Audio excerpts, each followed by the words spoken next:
တရားတရားရဲ့တန်ဖိုးကိုလူတွေတဲ့နတ်တွေကပိုသိ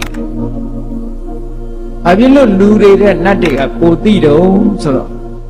လူပြည်လူလောကမှာတော့စီးပွားဥစ္စာကြိုးစားပြီးတော့ရှာကြကိုယ့်ရဲ့လုံလဝိရိယကြောင့်စီးပွားဥစ္စာတွေတိုးတက်ကြတယ်ဆိုတော့ကံကံရဲ့အကျိုးတရားရဲ့စွမ်းအားကိုသိပြီးတော့မသိကြဘူးဟောနတ်တွေကြတော့ကံကံရဲ့အကျိုးပိုးပြီးတော့သိဘာဖြစ်လို့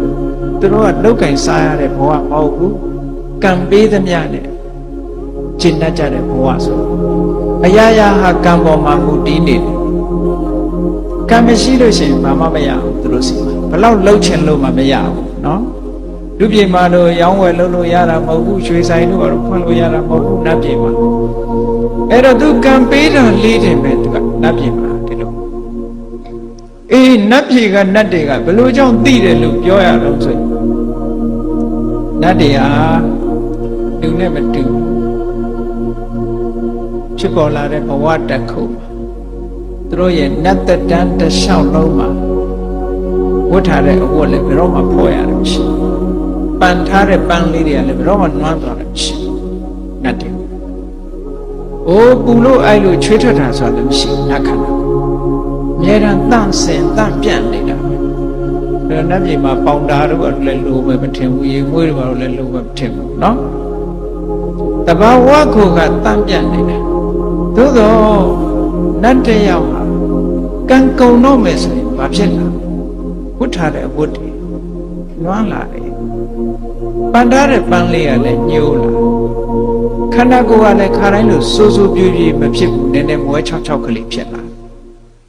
ဂျိုင်းကြားကလည်းချွေးလေးတွေပါလေးတွေစုပ်လာတယ်ဒါကသူတို့ကဆိုင်းပြလာလို့ခေါ်တယ်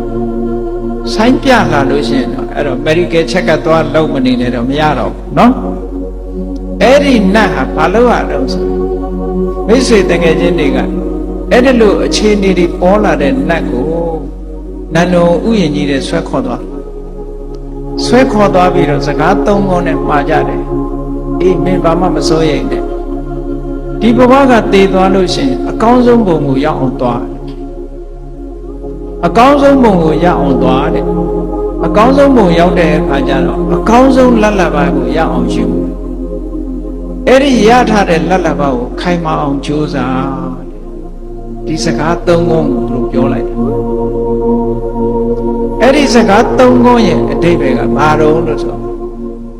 အကောင်းဆုံးဘုံကိုရောက်အောင်သွားဆိုတာလူပြည်ကိုသွားလို့ပြောတာ